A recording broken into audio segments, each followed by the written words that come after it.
तो hello everyone, कैसे हैं आप सब लोग। I hope each and every one of you is doing absolutely good. My name is doctor Vipin Kumar Sharma और मैं आप सभी लोगों का तहे दिल से स्वागत करता हूं हमारे इस प्यारे से बैच यकीन 6.2 के अंदर। हम लोग ऑलरेडी हमारे सिलेबस को कल स्टार्ट कर चुके थे एंड सेल थ्योरी नाम के टॉपिक को हम लोग अच्छे तरीके से समझ भी चुके थे। कल हमने क्या क्या पढ़ा उसके बारे में एक जनरल रिकैपिचुलेशन आपको मैं दे देता हूं। I call this technique the active recall technique. यानी आपने जो पढ़ा है, अगर आप उसका दिमाग में ही एक मैप बना पा रहे हैं, अगर आप सारे पॉइंट्स को उठा उठाकर खुद अपने दिमाग में ही अलाइन कर पा रहे हैं, इसका मतलब आपको वो टॉपिक एकदम टिप्स पे याद हो चुका है। कल हमने हमारी डिस्कशन शुरू करी with the definition of biology. Bio का मतलब होता है लिविंग या related to life and logy का मतलब होता है स्टडी। यानी बायोलॉजी एक ऐसी ब्रांच है साइंस की जहां आप लिविंग ऑर्गेनिजम्स और लिविंग प्रोसेसेस के बारे में समझते हैं। अब अगर आपको किसी लिविंग ऑर्गेनिज्म के बारे में पढ़ाई करनी है तो आपको उसकी सबसे छोटी यूनिट के बारे में पढ़ना होगा, जिसे हम सेल कहते हैं। That's why cell is been called as the structural and functional unit of life. चाहे दुनिया का कोई भी लिविंग ऑर्गेनिज्म हो, सबसे छोटे माइकोप्लाज्मा से लेकर के सबसे बड़े एनिमल ब्लू व्हेल तक, सबसे लंबे लंबे प्लांट जो हैं, सिकोआ गाइगेंटिका का आपका पेड़ है या फिर आपका यूकेलिप्टस का यानी सफेदे का पेड़ है, इतने बड़े बड़े ऑर्गेनिजम्स तक हर कोई ऑर्गेनिज्म सेल का बना हुआ है। अगर लिविंग ऑर्गेनिजम्स में सेल नहीं है तो उन्हें लिविंग ऑर्गेनिज्म कह ही नहीं सकते। तो हमें यहां पर सेल की डेफिनेशन के बारे में पता लग गया था एंड हमने देखा कि यूनिसेलुलर ऑर्गेनिजम्स जिनमें सिर्फ एक सेल होता है वो भी अपने सारे के सारे काम अच्छे तरीके से कर सकते हैं, सारे मेटाबॉलिक प्रोसेसेस को अच्छे तरीके से कंप्लीट कर सकते हैं और इंडिपेंडेंटली सरवाइव कर सकते हैं। और जो मल्टी सेल्यूलर है उनमें डिवीजन ऑफ लेबर हमें देखने को मिलता है। यानी कुछ सेल्स कोई काम कर रहे होंगे, कुछ और सेल्स कुछ और काम कर रहे होंगे, कुछ और सेल्स कोई अलग काम कर रहे होंगे एंड सो ऑन। यानी अलग अलग काम जो है एक ऑर्गेनिज्म के, वो डिवाइड कर दिए जाते हैं, विभाजित कर दिए जाते हैं अलग अलग सेल्स को, अलग अलग टिश्यूज को, अलग अलग ऑर्गन्स को, और इस तरीके से बॉडी अच्छे तरीके से फंक्शन कर पाती है। हमने फिर पढ़ा सेल थ्योरी के बारे में। दो साइंटिस्ट यहां पर मेन थे। 1838 में स्क्लेडन नाम के साइंटिस्ट थे जो कि जर्मनी के रहने वाले थे, बॉटनिस्ट थे। तो उन्होंने प्लांट्स पे रिसर्च की और बताया कि अलग अलग प्लांट्स में अलग अलग टाइप के सेल्स पाए जाते हैं जो आगे चल के टिश्यूज और ऑर्गन्स बनाते हैं। 1839 में स्वान साहब जो कि एक ब्रिटिश यानी इंग्लिश जूलॉजिस्ट थे, उन्होंने ये बताया कि भाई एनिमल सेल पे जब मैंने रिसर्च करी तो पाया कि एनिमल सेल्स में एक कवर मौजूद होता है जिसे आज के दिन में हम सेल मेम्ब्रेन के नाम से जानते हैं। तो ही रिपोर्टेड द सेल मेम्ब्रेन और द प्लाज्मा मेम्ब्रेन। तो उन्होंने प्लांट सेल्स को भी ऑब्जर्व किया। वो थे एक जूलॉजिस्ट, लेकिन उन्होंने एनिमल के साथ साथ प्लांट सेल्स को भी देखना स्टार्ट किया, ये जानने के लिए, ये समझने के लिए कि क्या एनिमल और प्लांट सेल्स में कुछ डिफरेंस है, और उन्हें वो डिफरेंस मिला।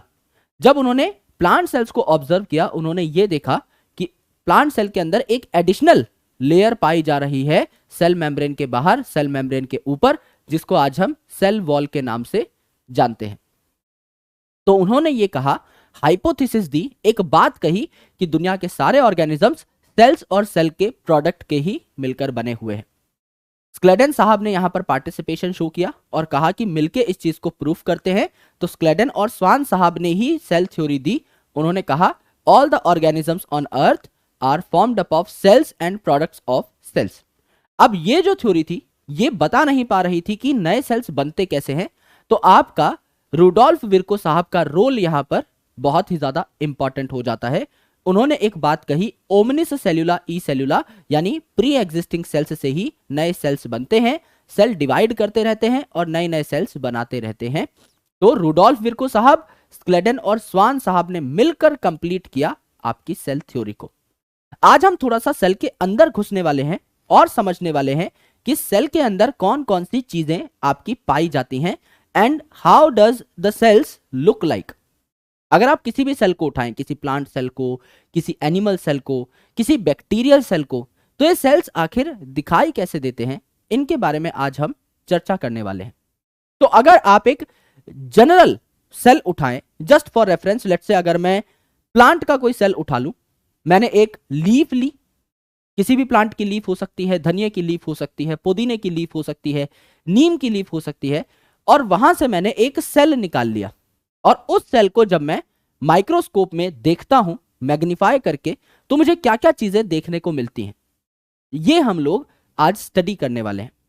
तो अलग अलग ऑर्गेनिजम्स में ना कुछ आपके टाइप ऑर्गेनिजम्स कहलाते हैं, टाइप सेल्स कहलाते हैं। टाइप सेल्स मतलब एक तरीके से मॉडल सेल्स हो गए, सैंपल सेल्स हो गए।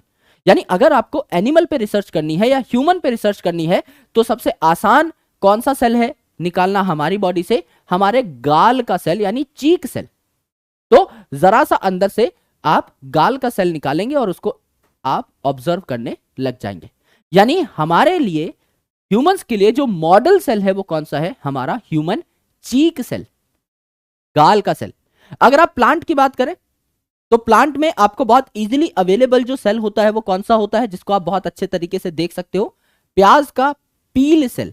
यानी प्याज की जो झिल्ली होती है, जब आप प्याज खाते हैं तो उसके अंदर एक कवरिंग होती है, वो भी आपका सेल का ही लेयर है, तो उसको निकालना भी आसान है और वो काफी अच्छे तरीके से आपको विजिबल भी होते हैं अंडर माइक्रोस्कोप, तो उनको आप देख सकते हैं। When it comes to prokaryotic organisms, जब आप बैक्टीरिया की बात करते हैं तो सबसे कॉमन बैक्टीरिया जो यूज होता है आपका रिसर्च के दौरान, दैट इज एस्चेरिशिया कोलाई, जिसको प्यार से ई कोलाई भी कहते हैं। सबसे कॉमन फंगस जो आप इस्तेमाल करते हो फॉर द रिसर्च, सबसे सिंपल फंगस जिसका कल हमने नाम भी पढ़ा था, यूनिसेल्युलर है नेचर में, काफी सिंपल है, ईस्ट यानी सैकरोमाइसिस का आप इस्तेमाल करते हैं। तो इन्हें एक तरीके से आप क्या कह सकते हैं? मॉडल सेल्स कह सकते हैं। तो अलग अलग ऑर्गेनिजम्स में अलग अलग मॉडल सेल्स आपको देखने को मिलते हैं और इन मॉडल सेल्स का आप लोग इस्तेमाल कर सकते हैं to understand different type of processes in organisms. अगर आप एनिमल्स की बात करें या अगर आप ह्यूमंस की बात करें तो ह्यूमन चीक सेल यानी ह्यूमन के गाल का सेल जो है ये आपको मॉडल सेल के तौर पे देखने को मिलता है। अगर आप प्लांट की बात करें तो प्लांट्स में आपको सबसे जनरल क्या देखने को मिलता है? अनियन का पील सेल देखने को मिलता है। अनियन पील सेल्स आपको देखने को मिलते हैं। अगर आप प्रोकैरियोट्स की बात करें या आप नॉर्मली बैक्टीरिया की अगर आप बात करें तो आपको क्या देखने को मिलता है? ई कोलाई नाम का बैक्टीरिया देखने को मिलता है। अब बैक्टीरिया में तो होता ही एक सेल है, यानी ये खुद में एक मॉडल ऑर्गेनिज्म हो गया। मॉडल सेल ना बोल करके आप इसे मॉडल ऑर्गेनिज्म भी बोल सकते हो। एंड आप अगर बात करें फंगस की तो फंगस में सबसे सिंपल जो फंगस है, यूनिसेलुलर जो फंगस है, ईस्ट, इसको हम लोग इस्तेमाल कर रहे होते हैं। तो ये भी आपका एक सेल का ही बना हुआ है कंप्लीट ईस्ट, तो इसको भी आप मॉडल ऑर्गेनिज्म बोल सकते हैं। यानी ये दोनों के दोनों क्या हुए? एक्चुअल में मॉडल सेल्स ना होकर के मॉडल ऑर्गेनिजम्स हो गए। इनको आप लोग स्टडी करते हो, राइट? तो अगर मैं एनिमल सेल को स्टडी करता हूं और अगर मैं प्लांट सेल को स्टडी करता हूं तो क्या मुझे इनमें कुछ डिफरेंसेस देखने को मिलेंगे? बिल्कुल देखने को मिलेंगे। भाई अगर आप प्लांट और एनिमल सेल के ऊपर रिसर्च कर रहे हैं तो आपको जाहिर सी बात है प्लांट सेल में कुछ चीजें ऐसी मिलेंगी जो एनिमल सेल में एब्सेंट होंगी और एनिमल सेल्स में कुछ ऐसी चीजें मिलेंगी जो प्लांट सेल्स में एब्सेंट होंगी, और ये होना बहुत लाजमी है। That's why we are different from plants. हम में कुछ तो अलग होगा, या तो कोई चीज एक्स्ट्रा प्रेजेंट होगी या कोई चीज एब्सेंट होगी जो प्लांट के अंदर प्रेजेंट है। और यह बात हमें स्वान साहब के एक्सपेरिमेंट से भी देखने को मिली थी। जब स्वान साहब ने एनिमल सेल्स को देखा तो इन्होंने पाया कि आउटर मोस्ट लेयर क्या है? यहां पर सेल मेम्ब्रेन है। लेकिन जब उन्होंने प्लांट सेल को देखा तो पाया कि सेल मेम्ब्रेन के ऊपर भी आपकी एक और लेयर पाई जा रही है जिसको हम लोग सेल वॉल कहते हैं। यानी ऐसे काफी सारे और डिफरेंसेस हो सकते हैं।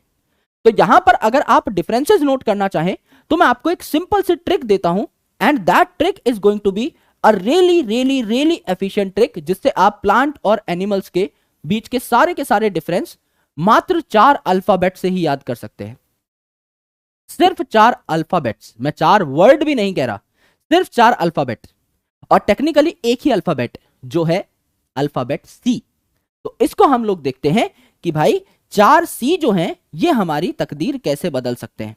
Let's call it 4 C rule. पहला सी जो है ये क्या है आपका भाई? पहला सी जो है ये है आपका सेल वॉल। सेल वॉल किसके अंदर प्रेजेंट है भैया? सेल वॉल आपकी किसके अंदर प्रेजेंट थी? आपकी प्लांट्स के अंदर। तो मैं यहां पर क्या लिख देता हूं? Cell wall present. और सेल वॉल किसके अंदर प्रेजेंट नहीं थी दोस्त? एनिमल सेल के अंदर। तो अगर मैं यहां पर लिखना चाहूं सेल वॉल एब्सेंट, तो क्या मुझे पहले ही पॉइंट से पता लग गया कि कौन सा कॉलम प्लांट का है, कौन सा एनिमल का?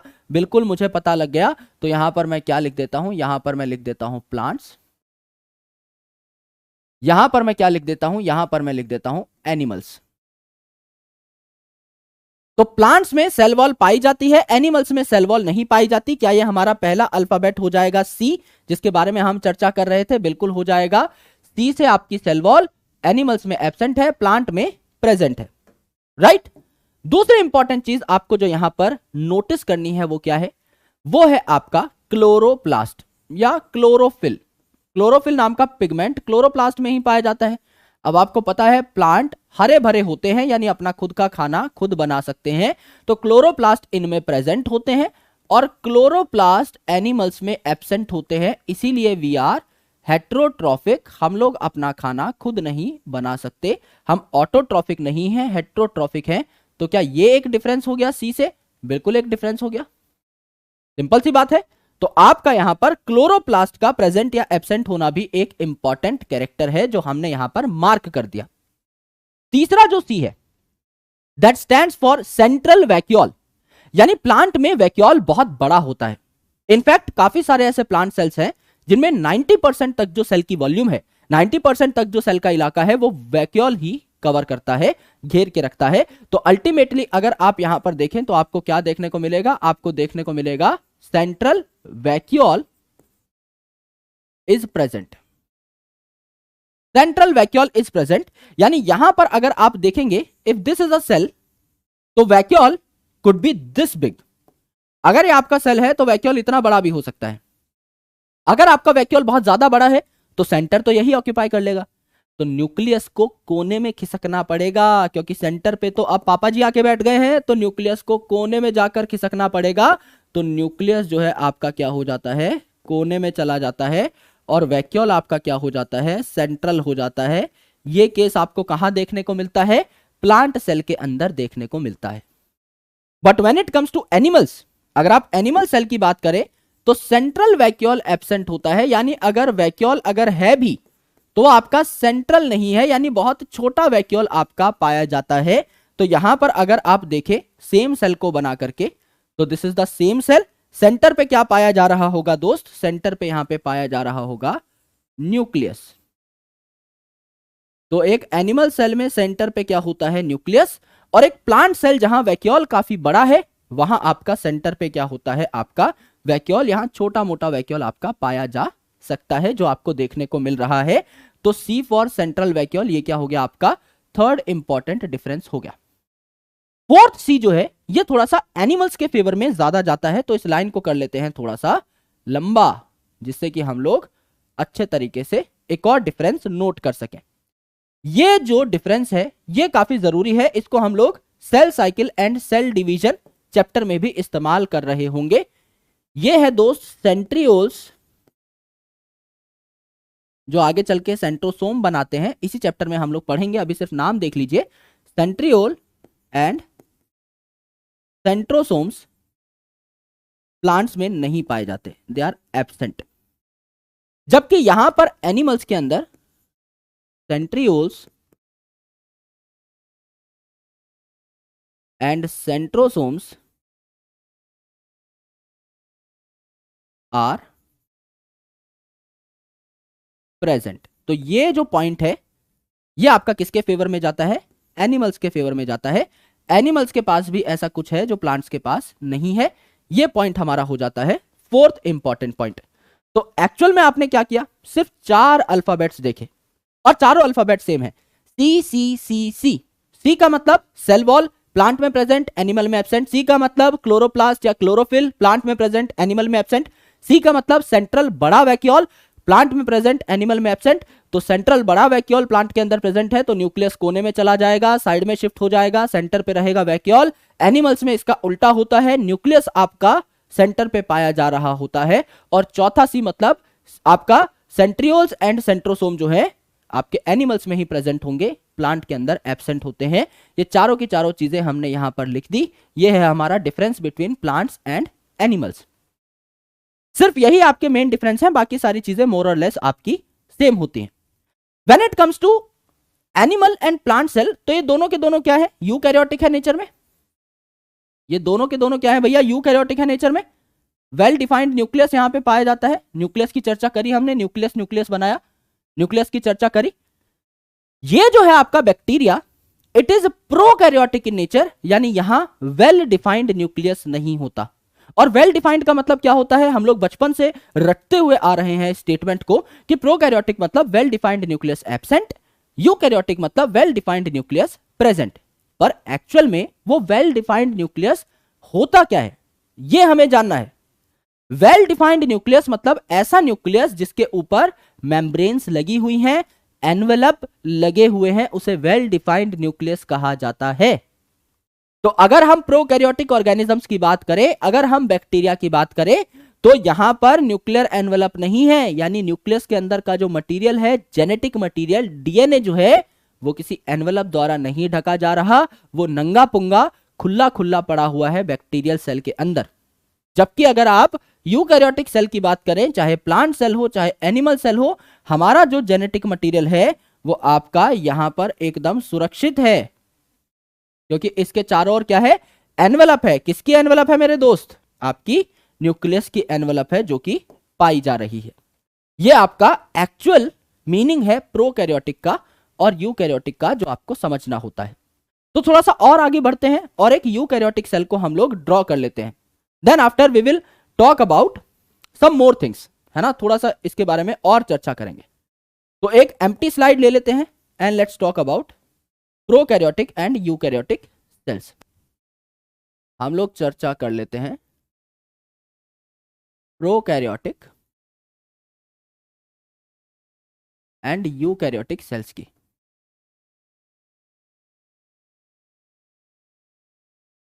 Prokaryotic and eukaryotic cells. Prokaryotic and eukaryotic cell क्या होते हैं, आराम से देखने की कोशिश करिएगा। प्रोकैरियोटिक, प्रो का मतलब क्या होता है, प्रो का मतलब होता है प्रिमिटिव, यानी पिछड़ा हुआ। तो प्रिमिटिव यहां पर क्या है, कैरियन। प्रिमिटिव है यहां पर कैरियन, जिसको हम लोग कह रहे हैं न्यूक्लियस। यानी यहां पर जो न्यूक्लियस है, it is not well defined, ये हम बताने की कोशिश कर रहे हैं। प्रिमिटिव है न्यूक्लियस मतलब बहुत ज्यादा डेवलप्ड नहीं है, तो आप यहां पर क्या लिख सकते हैं, आप यहां पर लिख सकते हैं nucleus is not well defined. और इसका क्या मतलब है कि न्यूक्लियस वेल डिफाइंड नहीं है। Nucleus is not well defined, that is no nuclear envelopes are present. Nuclear envelopes present नहीं है, न्यूक्लियर एनवेलप्स आपके क्या हो जाएंगे, एब्सेंट हो जाएंगे। इसके अलावा अगर आप देखें तो एक और पॉइंट जो आपको यहां पर देखने को मिलता है वो ये है कि no membrane bound organelles are present. Nucleus के ऊपर तो मेम्ब्रेन है ही नहीं, वो तो मेम्ब्रेनलेस है ही। इसके अलावा भी कोई और मेम्ब्रेन बाउंड ऑर्गेनेल नहीं पाई जाती है प्रोकैरियोट में। तो no membrane bound organelles are present, no membrane bound organelles are present. Correct, यहां पर कोई मेम्ब्रेन बाउंड ऑर्गेनेल्स नहीं होती, जैसे कि आपका एंडोप्लाज्मिक रेटिकुलम है, गोल्जी कॉम्प्लेक्स है, माइटोकॉन्ड्रिया है, क्लोरोप्लास्ट है, ये नहीं पाई जाती। सिर्फ एक ऑर्गेनेल पाई जाती है। ऑर्गेनेल के नाम पे इनके पास एक चीज है, दैट इज राइबोसोम्स। सर ये कैसे पाया जा रहा है, राइबोसोम के पास कोई मेम्ब्रेन होती नहीं है, तो मेम्ब्रेन लेस है, that's why it can be found in every cell. इसे यूनिवर्सल ऑर्गेनेल कहा जाता है। तो आपका राइबोसोम जो कि मेम्ब्रेनलेस है can be present, ribosomes can be present inside cells of prokaryotes, है ना। ये आप डायरेक्टली लिख सकते हो inside prokaryotic cells, inside prokaryotic cells. Correct है। राइबोसोम्स जो है मेम्ब्रेनलेस होते हैं, इसीलिए पाए जाते हैं आपके प्रोकैरियोटिक सेल में, इसीलिए इनको यूनिवर्सल ऑर्गेनेल भी कहा जाता है। तो राइबोसोम को हम लोग क्या कहते हैं? It is also called as universal organelle, क्योंकि प्रोकैरियोट में भी पाया जा रहा है, यूकैरियोट में भी, इनके अलावा तो कोई सेल है नहीं दुनिया में। It is also called as universal organelle as it is found in all cells. In all cells आपका राइबोसोम पाया ही पाया जाता है, इसीलिए इसे यूनिवर्सल ऑर्गेनेल भी कहा जाता है। इसी के रिवर्स में अगर आप देखें यूकैरियोटिक सेल की डेफिनेशन, तो आपको क्या देखने को मिलेगा? यू का मतलब होता है ट्रू, यानी सच्चा, और कैरियन का मतलब तो सेम होगा, ये तो बदलेगा नहीं, यानी ट्रू न्यूक्लियस यहां पर पाया जाता है, सच्चा न्यूक्लियस यहां पर पाया जाता है, यानी सरल भाषा में अगर आपके सामने बात रखूं, डेवलप्ड न्यूक्लियस यहां पर पाया जाता है, ये बात कहने की कोशिश करी जा रही है। तो अगर आप यहां पर लिखना चाहें तो आप लिख सकते हैं। ट्रू न्यूक्लियस का क्या मतलब है? ट्रू न्यूक्लियस का मतलब यह है कि well defined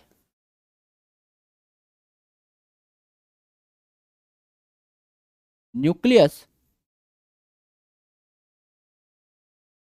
is found here, well defined nucleus is found here, which means that nucleus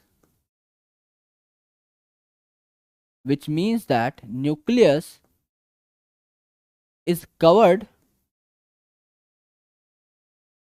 by nuclear envelopes। Nuclear envelopes यहां पर पाए जा रहे होते हैं। सेकेंड इंपॉर्टेंट चीज क्या है भाई? आपका यहां पर वेल डिफाइंड न्यूक्लियस नहीं था, यहां पर वेल डिफाइंड न्यूक्लियस है। यहां पर मेम्ब्रेन बाउंड ऑर्गेनेल्स नहीं थी, तो यहां पर क्या होगा? मेम्ब्रेन बाउंड ऑर्गेनेल्स पाई जा रही होंगी। यहां पर आप क्या देखते हैं? यहां पर आप देखते हैं membrane bound organelles are found like membrane bound organelles के नाम लिख दीजिए। क्या है आपकी membrane bound organelles? Membrane bound organelles हो जाएंगी आपकी एंडोप्लाज्मिक रेटिकुलम, जिसे हम आज के बाद प्यार से ईआर बोलेंगे, है ना। और ये यूज कर सकते हो आप, एब्रीवेशन एकदम अलाउड होता है। एंडोप्लाज्मिक रेटिकुलम को प्यार से ईआर बोला जाता है। गोल्जी कॉम्प्लेक्स को आज के बाद हम प्यार से क्या बोलेंगे? जीसी बोलेंगे। ये भी आपका अलाउड एब्रीवेशन है, मतलब हमने अपनी मर्जी से नहीं बनाए हैं एब्रीवेशन, है ना। कई आपके स्टैंडर्ड एब्रीवेशन होते हैं जो आप यूज कर सकते हो, जैसे हम HIV एड्स बोलते हैं, तो ये दोनों के दोनों क्या है? स्टैंडर्ड एब्रीवेशन है। पूरी दुनिया में आप HIV बोलोगे लोग समझ जाएंगे, पूरी दुनिया में आप एड्स बोलोगे सब समझ जाएंगे कि किस बीमारी की बात हो रही है। हमने अपनी मर्जी से नहीं बनाया है। जैसे हाउ आर यू का हमने आज कर दिया है ना WRU, तो ये हमारा खुद का बनाया हुआ है। किसी को हो सकता है दुनिया में ना समझ में आए, but when it comes to biology, endoplasmic reticulum को ER बोलते हो, हमेशा बोलते आए हो और अब भी बोल सकते हो। गोल्जी कॉम्प्लेक्स को GC बोलते हुए आए हो, हमेशा बोल सकते हो, राइट। तो एंडोप्लाज्मिक रेटिकुलम है, गोल्जी कॉम्प्लेक्स है, माइटोकॉन्ड्रिया है आपका पावर हाउस, माइटोकॉन्ड्रिया है, क्लोरोप्लास्ट है ना। इसके अलावा देख लो भाई आपका पेरोक्सिसोम है। ये सारी चीजें यहां पर आती हैं। लाइसोसोम है, वैक्यूल है, बहुत सारी चीजें हैं। क्या सेंट्रियोल और सेंट्रोसोम यहां पर आएंगे? हमने डिस्कस किया था कि एनिमल्स के पास कुछ खास चीजें मौजूद है, सेंट्रियोल्स और सेंट्रोसोम। क्या ये आपकी मेम्ब्रेन कंटेन करती हैं? The answer is no. तो ये आपका एक सीरियस क्वेश्चन बन के आता है नीट एग्जामिनेशन में कि मेम्ब्रेन बाउंड ऑर्गेनेल्स इनमें से कौन सी नहीं है, और आपको दो ऑप्शंस वहां पर सही मिल सकते हैं। जैसा मैंने बताया, राइबोसोम जो है ये भी आपका सब में पाया जा सकता है, बिकॉज ये भी आपका मेम्ब्रेन लेस होता है। एंड यहां पर ये जो सेंट्रियोल और सेंट्रोसोम है ये भी आपके क्या होते हैं? मेम्ब्रेन लेस होते हैं। ये भी आपका मेम्ब्रेन लेस होते हैं, इनमें मेम्ब्रेन नहीं पाई जा रही होती, तो ये भी आपके मेम्ब्रेन लेस होते हैं, बट ये सिर्फ और सिर्फ एनिमल्स में ही पाए जाते हैं, प्रोकैरियोट से इनका कोई लेना देना नहीं है ना। कहीं आप अभी सोचो कि सर मेम्ब्रेन लेस है तो प्रोकैरियोट में भी पाया जा रहा होगा। प्रोकैरियोट्स में ऑर्गेनाइजेशन इतनी कॉम्प्लेक्स नहीं होती कि वो सेंट्रियोल सेंट्रोसोम को झेल पाए, दैट्स वाई उनके अंदर ये नहीं पाया जाता। सेंट्रियोल और सेंट्रोसोम की जरूरत एनिमल सेल में होती है, तो ये सिर्फ और सिर्फ एनिमल सेल्स में ही पाए जाते हैं। हाँ, होते मेम्ब्रेन लेस हैं, इसीलिए आप यहां पर इनका नाम नहीं लिख सकते। ये है आपकी बेसिक डिस्कशन प्रोकैरियोट्स की और यूकैरियोट्स की, जिनको नाम से ही आप समझ सकते हो। प्रो का मतलब प्रिमिटिव यानी पिछड़े हुए, यानी वेल डिफाइंड न्यूक्लियस इनमें नहीं है, मेम्ब्रेन बाउंड ऑर्गेनेल्स इनमें नहीं है। यू मतलब ट्रू यानी सच्चा, यानी सच्चा न्यूक्लियस इसमें होगा जिसके ऊपर कवर होंगे, एनवेलप्स होंगे, और आपका बहुत सारी मेम्ब्रेन बाउंड ऑर्गेनेल्स भी यहां पर पाई जा सकती हैं, जो कि हमने अभी देखा। Let's talk about a cell via making its structure. एक जनरल सेल बना लेते हैं हम लोग, उसको प्लांट नहीं बोलेंगे, हम लोग उसको एनिमल नहीं बोलेंगे, एक जनरल यूकैरियोटिक सेल हम यहां पर बना लेते हैं। And let's try to find out कि भाई उसके अंदर क्या क्या पाया जा सकता है। लेट्स से मैंने यहां पर आपका एक सेल बना दिया है, इसी प्रकार का बनेगा। ये आपका क्या है, एक सेल है, ठीक है। ये कंप्लीट आपका एक सेल मैंने बना दिया है।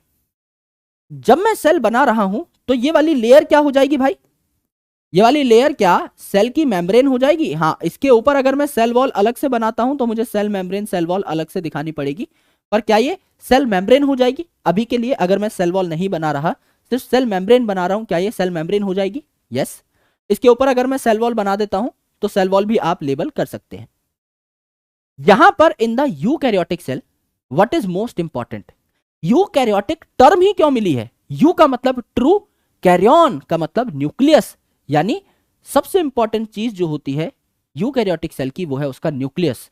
जैसे आपके लिए सबसे इंपॉर्टेंट है आपका ब्रेन, बाकी ऑर्गन्स भी इंपॉर्टेंट है, मैं मना नहीं कर रहा, सेल में भी बहुत सारी चीजें इंपॉर्टेंट होती हैं, लेकिन जो कंट्रोल करता है पूरे के पूरे सेल के फंक्शंस को, that is called as the brain of the cell, वो पार्ट है न्यूक्लियस। और न्यूक्लियस यहां पर यूकैरियोटिक सेल की बात हो रही है तो एनवेलप्ड होगा, जाहिर सी बात है, तो हम यहां पर एनवेलप बना लेते हैं, हम यहां पर एनवेलप बना लेते हैं। कुछ इस प्रकार का आपको एनवेलप दिखाई देगा। सर बीच बीच में जगह क्यों छोड़ रहे हैं? क्योंकि बीच बीच में जगह होती है जिससे न्यूक्लियस से साइटोप्लाज्म में भी कुछ सामान जा सके और साइटोप्लाज्म से न्यूक्लियस में भी कुछ सामान आ सके, इसीलिए आपका इस प्रकार का स्ट्रक्चर बनता है। ये दो मेम्ब्रेन थी जो आपस में फ्यूज हो चुकी हैं, एक ऊपर वाली मेम्ब्रेन, एक नीचे वाली मेम्ब्रेन आपस में टकरा चुकी हैं, तो ये हो गई हैं fuse and it becomes a nucleus. ये क्या है आपका न्यूक्लियस है। और न्यूक्लियस को प्यार से क्या कहते हैं? न्यूक्लियस को प्यार से कहते हैं ब्रेन ऑफ सेल। न्यूक्लियस को प्यार से कहते हैं ब्रेन ऑफ सेल। ये जो न्यूक्लियस है इसके अंदर क्या होता है? हमारा जेनेटिक मटेरियल यानी डीएनए। पर क्या डीएनए खुला पड़ा हुआ होता है? नहीं, क्रोमोसोम्स में पैक्ड होता है। जैसे अगर आप अपने ही सेल की बात करें तो आप हमेशा क्या बोलते हैं, अगर मैं अपने हाथ का एक सेल निकालूं, अगर मैं अपने चीक का एक सेल निकालूं, तो सेल में कितने क्रोमोसोम्स हैं? हम हमेशा बोलते हैं 23 पेयर ऑफ क्रोमोसोम्स, या आप कह सकते हो डायरेक्टली 46 क्रोमोसोम्स। इन 46 क्रोमोसोम्स में थोड़ा थोड़ा डिस्ट्रीब्यूटेड होता है आपका कंप्लीट डीएनए। यानी अगर मैं यहां पर एक आपका बना रहा हूं न्यूक्लियस, तो इसके अंदर मैं कुछ क्रोमोसोम्स भी बना सकता हूं। तो रेफरेंस के लिए मैं यहां पर 2 क्रोमोसोम बना लेता हूं, रेफरेंस के लिए मैं यहां पर 2 क्रोमोसोम बना लेता हूं। तो न्यूक्लियस जो है इसके अंदर होता है क्रोमोसोम, और क्रोमोसोम के अंदर पैक्ड कौन होता है? क्रोमोसोम के अंदर पैक्ड होता है हमारा जेनेटिक मटेरियल, हमारा डीएनए। ये आपको देखने को मिल रहा होता है, ये आपको देखने को मिल रहा होता है दोस्त, करेक्ट।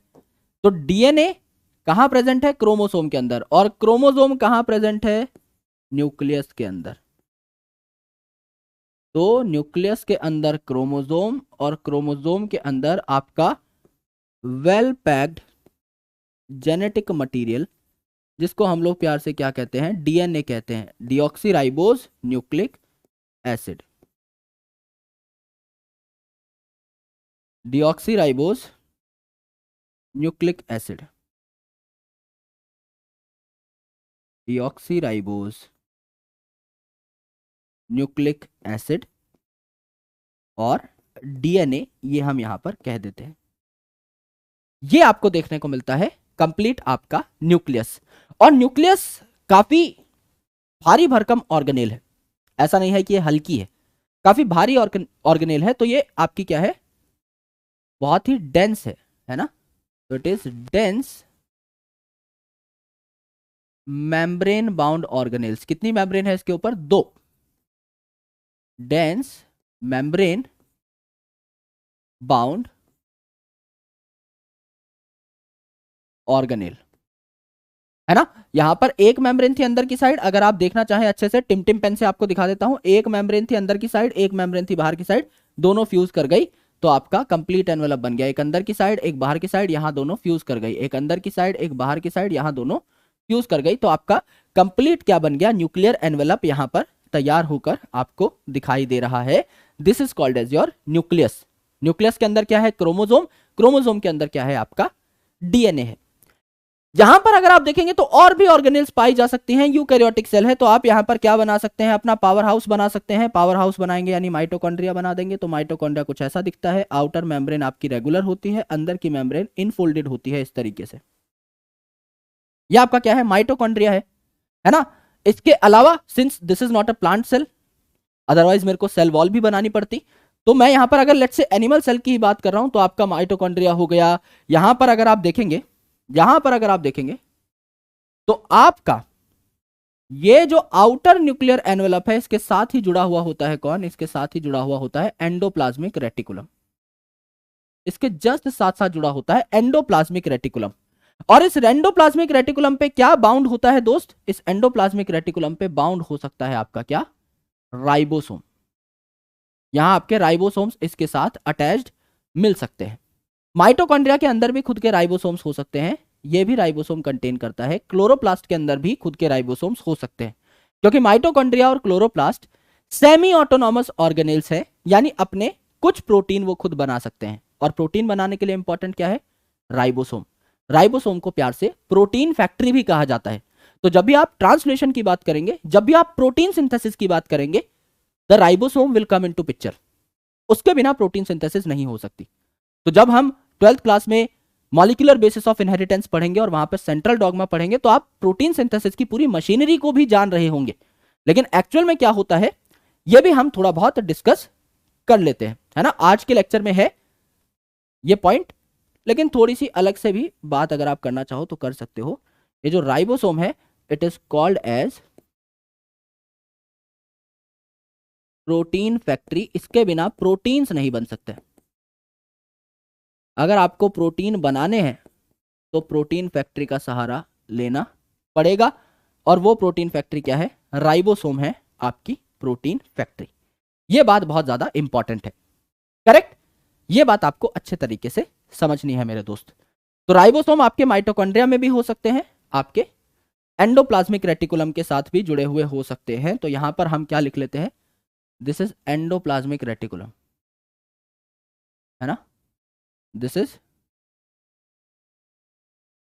एंडोप्लाज्मिक रेटिकुलम और ईआर, करेक्ट। ये है आपका राइबोसोम, ये आपका राइबोसोम है ना। This is your mitochondria, this is your mitochondria, ठीक है, माइटोकॉन्ड्रिया है। एंड इसके अलावा और भी हजारों चीजें पाई जा सकती हैं। Now, this empty space that we need to talk about is really, really important. This empty space, जो आपको यहां पर खाली स्थान दिखाई दे रहा है, ये जो आपको blank space दिखाई दे रहा है यहां पर, ये जो आपको blank space दिखाई दे रहा है यहां पर, ये जो आपको blank space दिखाई दे रहा है यहां पर, है ना। ये जो पूरा का पूरा blank space है ना, पूरा का पूरा blank space जो आपको दिखाई दे रहा है, ये पूरा blank space क्या कहलाता है आपका, साइटोप्लाज्म कहलाता है। साइटो मतलब सेल, क्योंकि cytology is the study of cell, तो साइटो वर्ड हमेशा सेल के लिए यूज किया जाता है। तो साइटो का मतलब ही होता है सेल और लॉजी का मतलब स्टडी, इसीलिए साइटोलॉजी स्टडी ऑफ सेल को कहा जाता है। यहां पर साइटो का मतलब है सेल, प्लाज्म का मतलब है प्लाज्मा, प्लाज्मा मतलब ज्यादातर कंटेंट उसमें पानी है, वाटर है। तो यहां पर आपको पानी देखने को मिलता है, बहुत ज्यादा भारी भरकम क्वांटिटी में आपको पानी देखने को यहां पर मिल रहा होता है। तो ये जो इलाका आपने देखा यहां पर, दिस इलाका that you are looking at is called as cytoplasm, is called as cytoplasm. और साइटोप्लाज्म मतलब प्लाज्मा है इसके अंदर, तो ज्यादातर कंटेंट क्या इसमें पानी होगा? यस। तो क्या ये इलाका आपका थोड़ा फ्लूइडी होगा? बिल्कुल होगा। क्या कंप्लीटली फ्लूइड होगा? क्या सिर्फ पानी है? नहीं, अदरवाइज साइटोप्लाज्म क्यों बोलते, वाटर ही बोल देते भाई। इसमें और भी तो चीजें हैं यार, ऑर्गेनेल्स भी। एक्चुअल में क्या होता है, सेल में न्यूक्लियस को छोड़ के जो बचा हुआ है सारा मैटर साइटोप्लाज्म है। तो इसके अंदर ये ऑर्गेनेल्स भी तो हैं जो इसको थोड़ा सा गाढ़ा बनाएंगे। पानी है, उसके अंदर इनऑर्गेनिक आयंस हैं, थोड़ी बहुत ऑर्गेनेल्स भी प्रेजेंट हैं, कुछ आपके प्रोटीन्स भी अवेलेबल हैं साइटोप्लाज्म में। तो एग्जैक्ट लिक्विड नहीं है, थोड़ा बहुत इसमें सॉलिड सब्सटेंस कुछ मिला हुआ है। तो सेमी फ्लूइड टाइप का एक आपका यहां पर ऑरा तैयार हो जाता है। तो साइटोप्लाज्म क्या है, एक प्रकार से सेमी फ्लूइड मैट्रिक्स है। तो it is semi fluid matrix of the cell. It is semi fluid matrix of the cell. Semi fluid matrix है। और सबसे इंपॉर्टेंट चीज भाई, न्यूक्लियस को छोड़ के सारी वॉल्यूम कौन ऑक्यूपाई कर रहा है? यही साइटोप्लाज्म तो ऑक्यूपाई कर रहा है। जो जो चीज हमने नहीं बनाई, जितना ब्लैक पार्ट आपको दिखाई दे रहा है इस पूरे के पूरे डायग्राम में, this all black part is cytoplasm. यानी जहां कुछ नहीं है वहां क्या होगा? साइटोप्लाज्म होगा। तो who occupies the volume of a cell? भाई समझ लीजिए, मेरा कमरा है, मेरे कमरे में एक टेबल डला हुआ है, सामने कंप्यूटर कैमरा लगा हुआ है, इस साइड अलमारी है, किताबें रखी हुई हैं, पीछे बोर्ड लगा हुआ है, यहां मैं खुद खड़ा हूं। बची हुई जगह पर क्या है? हवा है। अगर मैं अपने टेबल को हटा दूंगा, बाहर लगा दूंगा कमरे में, तो टेबल की जगह पे भी हवा आ जाएगी। मैं यहां पे खड़ा हूं, मैं बाहर चला जाऊंगा रूम से, मैं जिस जगह हूं उस जगह को भी हवा ऑक्यूपाई कर लेगी। यानी जहां कुछ नहीं है वहां हवा तो है ही। सिमिलरली सेल में भी अंदर जिस जगह कुछ नहीं है उस जगह साइटोप्लाज्म तो है ही। तो who occupies the volume of cell? Volume of cell को कौन भर के रखता है? साइटोप्लाज्म। तो साइटोप्लाज्म में आप क्या लिख सकते हो? साइटोप्लाज्म में आप ये लिख सकते हो that it occupies volume of the cell. It occupies volume of the cell. Second important thing, यहां पर सबसे ज्यादा खास जो बात है जिससे आपका सवाल पूछा जाता है आपका एग्जामिनेशन के अंदर, कि साइटोप्लाज्म में और क्या क्या होता है। तो जितने भी मेटाबॉलिक रिएक्शंस हो रहे होते हैं वो ज्यादातर रिएक्शंस आपके साइटोप्लाज्म में ही होते हैं। यानी सेल का काम करने का जो इलाका है वो साइटोप्लाज्म है। तो cytoplasm is the main arena, या एरिना का मतलब होता है जगह। तो main arena of cellular activities, cell की ज्यादातर एक्टिविटीज यहां हो रही होंगी। तो साइटोप्लाज्म क्या है? It is the main arena of cellular activities. It is the main arena of cellular activities जो आपको यहां पर देखने को मिलता है। अगर यहां पर main arena of cellular activity है ये साइटोप्लाज्म, यहीं पर आपके ज्यादातर रिएक्शंस हो रहे हैं, तो सेल को जिंदा रखने का काम कौन कर रहा है? साइटोप्लाज्म ही कर रहा है। एक सिंपल चीज हमेशा जीवन में याद रखना कि इक्विलिब्रियम को हम बहुत अच्छा मानते हैं, स्टेबिलिटी को हम बहुत अच्छा मानते हैं, जो कि सही बात है जनरल लाइफ में। आपकी बॉडी के लिए स्टेबिलिटी का मतलब है डेथ, आपकी बॉडी के लिए इक्विलिब्रियम का मतलब है डेथ। आपको हमेशा कॉन्स्टेंटली अपनी बॉडी में मेटाबॉलिक रिएक्शंस को चलाते रहना पड़ता है। आपका हार्ट अगर एक मोटर है, इट शुड पंप कंटिन्यूअसली, चाहे आप सो रहे हो चाहे आप जाग रहे हो, आपके पैदा होने से लेकर आपकी मृत्यु तक आपका हार्ट हमेशा धड़कता रहता है। तो आपकी बॉडी रेस्ट लेना प्रेफर नहीं करती when it comes to internal functions. आप चाहे सो रहे हो, आपका शरीर चाहे सो रहा हो, अंदर के सेल्स उस टाइम पर भी काम करते रहते हैं। तो इनमें मेटाबॉलिज्म होता रहता है साइटोप्लाज्म के अंदर, जो कि आपके सेल को लिविंग स्टेट में रखने के लिए इंपॉर्टेंट है। जिस दिन मेटाबॉलिज्म खत्म हुआ उस दिन आपकी भी डेथ हो जाएगी। आप बायोमोलिक्यूल्स चैप्टर में पढ़ेंगे भी, जूलॉजी में आपको पढ़ाया जाएगा। एक अलग से टॉपिक है जो अब हटा दिया गया है, डायनामिक स्टेट ऑफ लिविंग, पर पुरानी एनसीईआरटी में आपको मिल जाएगा। और नहीं भी आप पुरानी एनसीईआरटी पढ़ना चाहते, मैं आपको आराम से एक लाइन में पूरा कंसेप्ट बता देता हूं कि मेटाबॉलिज्म है तो जीवन है, मेटाबॉलिज्म नहीं तो सेल की प्रेजेंस भी कुछ नहीं कर पाएगी, सेल के अंदर रिएक्शंस होना आवश्यक है। तो अगर main arena of cellular activity है आपका cytoplasm, so it keeps the cell in living state, cell को जिंदा रखने का काम जो है वो किसका है? साइटोप्लाज्म का है, क्योंकि जब तक साइटोप्लाज्म में मेटाबॉलिक रिएक्शंस हो रहे हैं तब तक ही सेल आपका लिविंग स्टेट में रह पाएगा। ये आपको अच्छे तरीके से जानना होता है। This is something you need to understand about the cell at a general level, क्योंकि अभी क्या है कि आप सिर्फ बेसिक अकाउंट पढ़ रहे हो सेल का, बहुत सारी चीजें अभी समझना बाकी है, क्योंकि अभी तो हम सेल के अंदर घुसे भी नहीं है। सबसे पहले हम लोग प्रोकैरियोटिक सेल का एक अकाउंट लेंगे कि प्रोकैरियोटिक सेल में क्या क्या होता है। प्रोकैरियोटिक सेल को समझने के बाद we will enter into eukaryotic cell. शुरुआत करेंगे हम सेल मेम्ब्रेन से, फिर सेल वॉल को पढ़ेंगे, फिर हम पढ़ेंगे न्यूक्लियस के बारे में, क्रोमोसोम के बारे में, डीएनए के बारे में, देन एंडोप्लाज्मिक रेटिकुलम, आपका Golgi complex, vacuole, lysosome, peroxisome, mitochondria, chloroplast, सब का सब हमें इस चैप्टर के अंदर पढ़ना है। तो बहुत सारी चीजें हैं that you need to learn and you need to understand, इसीलिए थोड़ा थोड़ा करके पढ़ेंगे, लेकिन हर चीज को बहुत बेसिक लेवल से, जनरल लेवल से उठा करके ऊपर के लेवल तक हम लोग लेके चलेंगे। अब अगर आप देखें तो there can be different type of cells. अगर आज ही आप देखें, मैंने आपको कम से कम 3 डिफरेंट टाइप के सेल्स तो बता दिए अलोंग विद डिफरेंस। सबसे पहले तो प्रोकैरियोटिक सेल को अलग कर दो, कोई वहां पर ऑर्गेनेल नहीं है मेम्ब्रेन बाउंड, और आपका वहां पर वेल डिफाइंड न्यूक्लियस भी नहीं है। फिर यूकैरियोटिक सेल्स पे आ जाओ, वेल डिफाइंड न्यूक्लियस है, मेम्ब्रेन बाउंड ऑर्गेनेल्स प्रेजेंट है, लेकिन फिर भी प्लांट और एनिमल सेल्स अलग हैं। प्लांट में सेल वॉल है, एनिमल में नहीं है। प्लांट में सेंट्रल वैक्यूल है, एनिमल्स में नहीं है। प्लांट में क्लोरोप्लास्ट है, एनिमल्स में नहीं है। एनिमल्स में सेंट्रियोल सेंट्रोसोम है, प्लांट्स में नहीं है। यानी 3 अलग अलग टाइप के cells, prokaryotic cell, plant cell, animal cell, ये तो हम अभी ही देख चुके हैं। लेकिन आपको जान करके ताज्जुब होगा, हैरानी होगी, सर पकड़ लोगे अपना, कि सिर्फ आपकी बॉडी के अंदर, एक ह्यूमन बॉडी के अंदर 200 डिफरेंट टाइप्स के सेल हैं। 200 डिफरेंट टाइप्स के सेल हैं।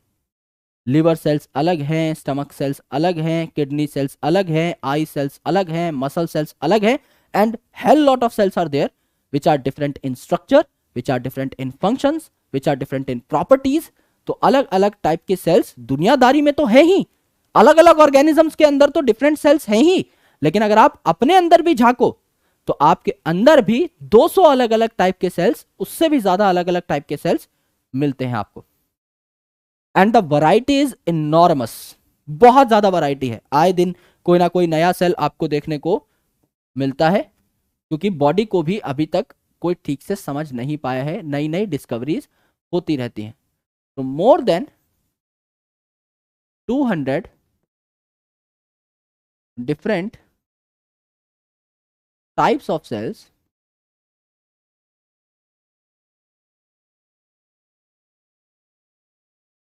are present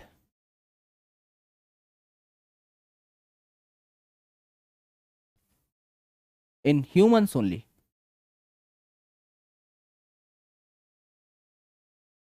दो सौ से अलग अलग टाइप के सेल्स तो ह्यूमंस के अंदर ही देखने को मिलते हैं। कुछ अगर जनरल प्रॉपर्टीज आप बात करें सेल की, तो सबसे छोटा सेल कौन है दुनिया का? कुछ जनरल बातें कर लेते हैं। स्मॉलेस्ट सेल कौन है? सबसे स्मॉलेस्ट सेल जो है, it is called as mycoplasma. सबसे छोटा जो सेल है ये है माइकोप्लाज्मा। किंगडम मोनेरा का मेंबर है, यानी एक प्रोकैरियोट है। इसमें भी वेल डिफाइंड न्यूक्लियस और मेम्ब्रेन बाउंड ऑर्गेनेल्स नहीं है। तो ये आपका माइकोप्लाज्मा है, और ये सबसे छोटा है। इसकी लेंथ कितनी है दोस्त? इसकी लेंथ है 0.3 माइक्रोमीटर्स। 1 माइक्रोमीटर में कितने मीटर होते हैं? 10⁻⁻⁻⁶ मीटर्स। बहुत छोटा होता है आपका माइक्रोमीटर, बहुत छोटा। ये दुनिया का सबसे छोटा सेल है, माइक्रोस्कोप से इसको देखना पड़ता है। बहुत छोटा सेल है आपका माइकोप्लाज्मा। एक चीज जहां पर एनसीईआरटी ने थोड़ी सी दुविधा खड़ी कर रखी है आपके लिए, एक्चुअल में mycoplasma and PPLO are same. Sir ये क्या बात कर दी?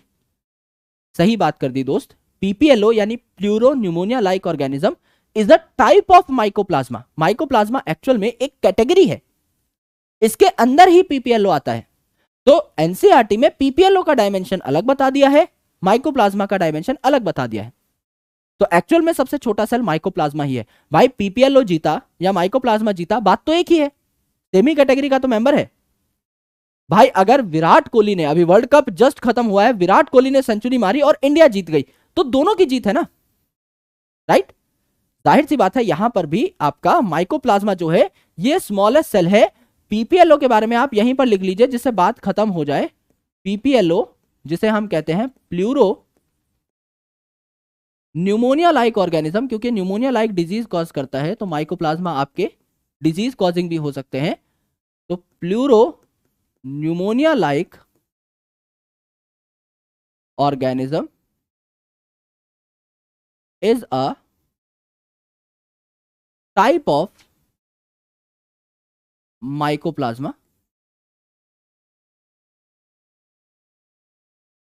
with size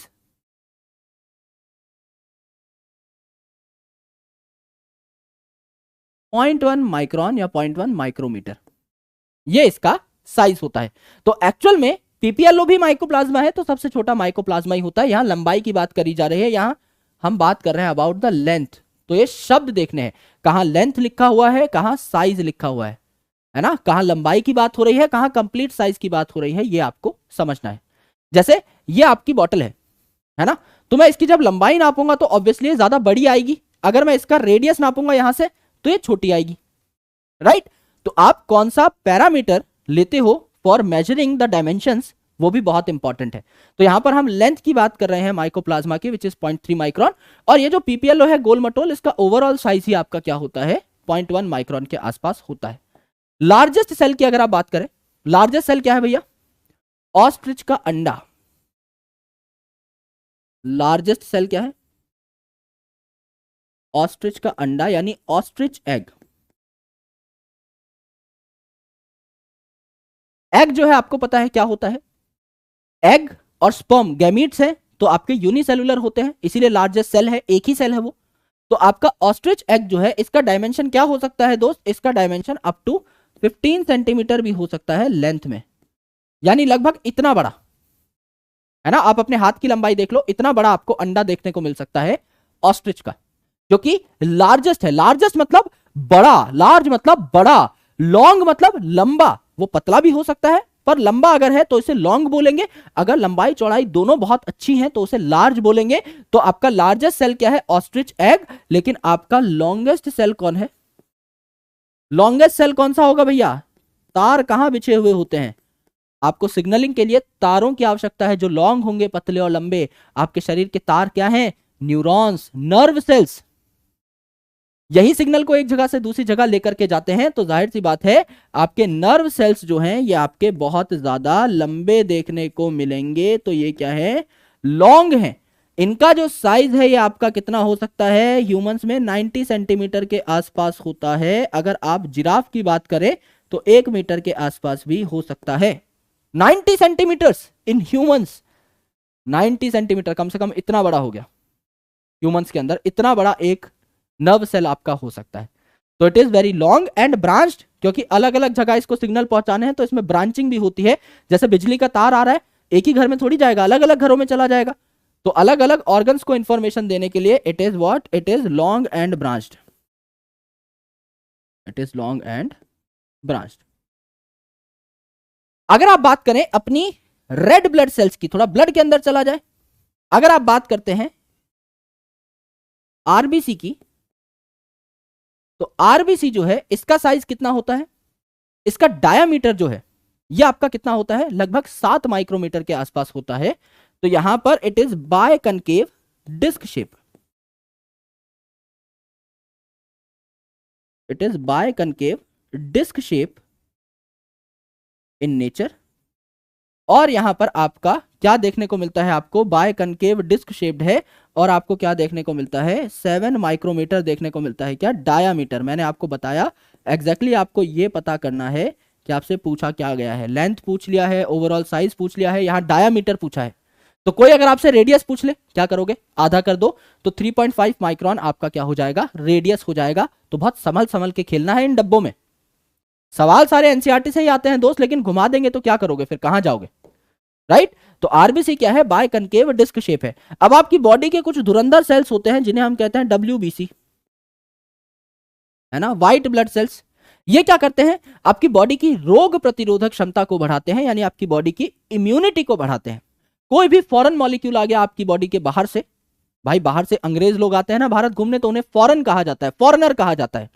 तो इसी तरीके से कोई फॉरेन मॉलिक्यूल आ गया बाहर से जो हमारी बॉडी का मॉलिक्यूल नहीं है, उसकी धज्जियां उड़ाने का काम करते हैं ये डब्ल्यूबीसी। और आपकी शेप कैसी होती है इनकी, अमीबॉइड होती है, यानी इरेगुलर होती है, अमीबा जैसी होती है। तो ये क्या होते हैं आपके, अमीबॉइड होते हैं या इरेगुलर होते हैं। अमीबॉइड या इरेगुलर यहां पर देखने को मिलते हैं। और देख लो कुछ सेल्स यहां पर, अगर आप देखें तो और सेल्स आपके देखिए, ट्रैकीड देख लीजिए। ट्रैकीड क्या है, पाइप जैसा स्ट्रक्चर है, प्लांट में पानी चढ़ाने का काम करता है। ट्रैकीड और वेसल जाइलम के मेंबर्स हैं। जाइलम आपको पता है प्लांट्स में पानी ऊपर चढ़ाने का काम करता है, रूट से पानी सोख करके लीफ और स्टेम के सारे पार्ट्स तक पहुंचाता है। तो ट्रैकीड आपका कैसा होगा, लंबा पाइप जैसा होगा। कोई पाइप है यहां पर तो मैं आपको दिखा देता हूं, it is going to be like this. ये आपका पाइप है, इस प्रकार की आपकी क्या होगी, इस प्रकार की आपकी ट्रैकीड होगी, इस प्रकार की आपकी ट्रैकीड होगी, ऑलराइट, जिससे पतले पाइप से पानी ऊपर चढ़ता रहेगा। तो ट्रैकीड आपका कैसा होगा, लंबा होगा, इलोंगेटेड होंगे सेल्स, इलोंगेटेड होंगे, इलोंगेटेड होंगे, ऑलराइट। इसके अलावा अगर आप देखें तो मीजोफिल सेल्स जो होते हैं पत्तों के अंदर, लीफ के अंदर मीजोफिल सेल्स जो होते हैं जिनमें क्लोरोप्लास्ट खूब सारे भरे हुए होते हैं, वो मीजोफिल सेल जो है आपके राउंड या ओवल होते हैं। तो आप लिखना चाहो तो यहां और लिख सकते हो, if you want to write you can write, है ना। आपके मीजोफिल सेल्स कैसे होते हैं, मीजोफिल सेल्स आपके कैसे होते हैं, राउंड या ओवल आपके हो सकते हैं, राउंड या ओवल आपके हो सकते हैं, करेक्ट है। ये आपके मीजोफिल सेल के बारे में बात है। तो there are multiple type of cells, different type of cells, और इनका स्ट्रक्चर जो है ना इनके फंक्शन से बहुत ज्यादा अलाइन होता है। अगर आप देखें तो किसी भी सेल का स्ट्रक्चर ना जानबूझ के उसको दिया जाता है। अगर मैं बात करूं ट्रैकीड की ही, ये आपका ट्रैकीड है या ये आपका वेसल है पाइप जैसा, भाई ऐसा क्यों नहीं है ना, ऐसा क्यों नहीं है, माउस जैसा क्यों नहीं है, ऐसा क्यों है पाइप जैसा। अगर आपको दोनों में से एक ऑप्शन मिले कि आपको पानी ऊपर तक चढ़ाना है, तो आप इससे चढ़ाना प्रेफर करोगे या इससे। जब आपको कोल्ड ड्रिंक पीनी होती है तो आपको स्ट्रॉ ऐसा मिलता है या ऐसा मिलता है, ऐसा मिलता है, why, because it is easy to suck the liquid from a thin pipe. इसीलिए जब आप प्लांट में भी बात करते हो तो आपको इस प्रकार का सेल देखने को मिलता है। ये गोल मटोल सेल है, लेट्स से गोल है। अब ये गोल सेल है और मुझे करना है फूड को स्टोर, तो मैं इसमें करूंगा या इसमें करूंगा, गोल मटोल सेल में फूड स्टोर ज्यादा होगा, बिल्कुल ज्यादा होगा, तो मैं इसमें नहीं करूंगा। तो अगर किसी सेल का पर्पज ही है फूड स्टोर करना तो उसकी शेप ऐसी होगी, अगर किसी सेल का पर्पज ही है ट्रांसपोर्ट करना तो उसकी शेप ऐसी होगी, राइट। तो इसी प्रकार से आपके अलग अलग सेल्स जो है उनको शेप मिलती है। अब आपका न्यूरॉन ही है, देख लीजिए, तो ये लॉन्गेस्ट सेल है, पतला लंबा तार जैसा है, क्यों, क्योंकि इसको इंफॉर्मेशन अलग अलग जगह तक पहुंचानी है। तो it need to be branched, it need to be thin, that is the requirement, तभी इसको ऐसी शेप मिली है। तो the shape is coinciding a lot with the function. जैसा स्ट्रक्चर होगा, जैसी शेप होगी, वैसा ही तो फंक्शन आपका परफॉर्म करना चाहेगा कोई सेल, राइट। तो अगर आप लिखना चाहें तो एक लाइन लिख सकते हैं छोटी सी, shape of a cell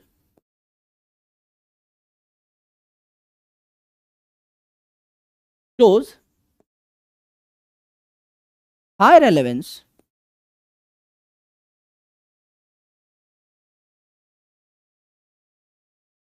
with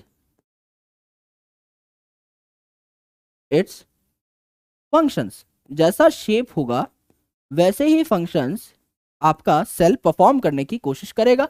यह बात एकदम करेक्ट है, तो यह बात हमने यहां पर लिख दी है, alright. This is your data of different type of cells. Now let's talk about the diagram of NCERT. उसमें कुछ और सेल्स बनाए हुए हैं, आपका कॉलमनार सेल भी बनाया हुआ है, तो उसको थोड़ा सा देख लेते हैं और उसके बारे में कुछ और पॉइंट्स पढ़ते हैं। देखिए आपको यहां पर मैंने बताया था कि आरबीसी जो है कैसी है आपकी, बाय कनकेव डिस्क शेप है, तो राउंड एंड बाय कनकेव आपकी आरबीसी है। डायमीटर कितना था, 7 माइक्रोमीटर का आपका डायमीटर था, ये भी हम लोग देख चुके हैं। यहां पर आपका व्हाइट ब्लड सेल है जो अमीबॉइड है, यानी अमीबा जैसा है, इररेगुलर है शेप में, ये भी हम देख चुके थे। आपका ब्रांच्ड एंड लॉन्ग है, लॉन्गेस्ट सेल है आपका कौन सा, नर्व सेल, ये भी हम लोग पहचान चुके थे। ट्रैकिड है आपकी, इलोंगेटेड है, लंबी है, पाइप जैसी है, ये भी हम लोग देख चुके थे। आपका mesophyll cell round and oval है, ओवल भी हो सकता है, अंडे जैसा भी राउंड भी हो सकता है। और ये जो छोटे छोटे आपको डॉट देखने को मिल रहे हैं यहां पर मीजोफिल सेल में, क्या है, ये जो छोटे छोटे डॉट है एक्चुअल में क्या है, दीज आर क्लोरोप्लास्ट। और ये क्लोरोप्लास्ट कहां लगे हुए हैं, आराम से देखने की कोशिश करना। अगर मैं आपको एक रफ यहां पर लाइन बनाकर दिखाऊं तो इस प्रकार से जुड़े हुए हैं, ये काले काले डॉट्स को जोड़ूं, इस हिसाब की आपकी लाइन बनेगी, बिल्कुल बनेगी। और ये आपकी बाउंड्री है मीजोफिल सेल की, आपकी बाउंड्री है मीजोफिल सेल की, आपकी बाउंड्री है मीजोफिल सेल की। यानी मीजोफिल सेल की बाउंड्री के साथ साथ बाहर बाहर ही लगे हुए हैं आपके क्लोरोप्लास्ट। यहां सेंटर पे नहीं है, देखो बाहर बाहर लगे हुए हैं, यहां सेंटर पे नहीं है, देखो बाहर बाहर लगे हुए हैं। तो क्यों है ऐसा, जिससे कि ज्यादा लाइट इनके ऊपर पड़ सके। क्यों है ऐसा मेरे भाई, जिससे कि ज्यादा लाइट इनके ऊपर पड़ सके। भाई अगर आप मुझसे मिल रहे हो तो आप जाहिर सी बात है यार गले तो लगाओगे मुझे, इतना तो अच्छा हमारा बॉन्ड है ही, इतना तो हमारा पवित्र रिश्ता है। तो जब गले लगाओगे तो मैं क्या बोलूंगा कि भाई मेरे तो फेफड़े छू लिए तुम्हारी गले लगने की स्टाइल ने, नहीं, हमारी स्किन टच होगी, यानी जो आउटर पार्ट है वो ज्यादा कांटेक्ट में आता है ना, राइट। हम एक दूसरे को जब झप्पी पाएंगे तो टी शर्ट से टी शर्ट टकराएगी, है ना। हम ऐसा नहीं बोलेंगे कि अरे भाई हमारे तो पेट पे जाकर लग चुका है आपका प्यार, अंदर वाले पेट पे, है ना, बाहर से जो टमी जिस पे हम हाथ फेरते हैं वो नहीं, अंदर वाला सच में जो ऑर्गन है पेट, उसकी बात हम कर रहे हैं, ऐसा नहीं होगा। तो जाहिर सी बात है जब सनलाइट आएगी, स्ट्राइक करेगी, तो सबसे पहले तो बाहर वाले इलाकों को सनलाइट मिलेगी ना। तो अगर फोटोसिंथेसिस अच्छे से करना है तो क्लोरोप्लास्ट जो है इसके पास अच्छी सनलाइट आनी चाहिए, क्योंकि क्लोरोफिल पिगमेंट यहीं पर पाया जाता है, वही लाइट को एब्जॉर्ब करता है। तो इसलिए सेंटर पे ना होकर बाहर आ जाते हैं, जिससे ज्यादा लाइट इनको मिले। तो ये बात फोटोसिंथेसिस चैप्टर में काम आएगी। तो क्लोरोप्लास्ट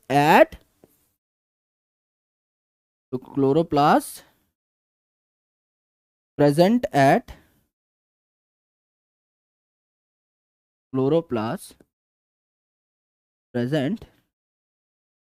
एट और नियर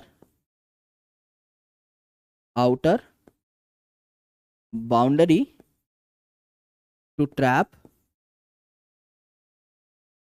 मोर लाइट,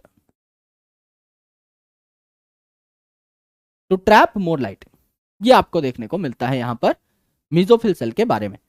यहां पर अगर आप देखेंगे there is a cell called columnar cell. अब नाम है कॉलमनार, तो जाहिर सी बात है आपका पतला और लंबा होगा, कॉलम लाइक होगा। कॉलम कैसे होते हैं, खंबे कैसे होते हैं, जब घर बनाते हो तो जब खंबे खड़े कर रहे होते हो ना चारों ओर, एक कमरा बनाना है तो पहले उसके 4 खंबे खड़े होंगे चारों कॉर्नर्स पे, तो उन्हें हम कहते हैं कि हम कॉलम बना रहे हैं, कॉलम भर रहे हैं। सरिये लगे होते हैं, उनके बीच में मसाला डाल के पहले कॉलम भरे जाते हैं। तो कॉलम क्या है, पतला और लंबा है, राइट। तो ये भी आपके पतले और लंबे सेल हैं, लॉन्ग और नैरो सेल हैं आपके कॉलमनार। सबसे अच्छी बात इनकी क्या है जो आपको नोटिस करनी है, जो आपको जूलॉजी में भी पढ़ाई जाएगी आपके टिश्यू वाले चैप्टर में, कि अगर आप इनमें एक सेंट्रल लाइन ड्रॉ करें, बीचों बीच लाइन ड्रॉ कर दी है, बीचों बीच अगर लाइन ड्रॉ कर दी है, बीच में नहीं आ रहा है न्यूक्लियस, न्यूक्लियस आपके कहां आ रहे हैं, नीचे वाले पार्ट में आ रहे हैं। न्यूक्लियस आपका बीच में आ ही नहीं रहा है, तो आपका न्यूक्लियस आर सिचुएटेड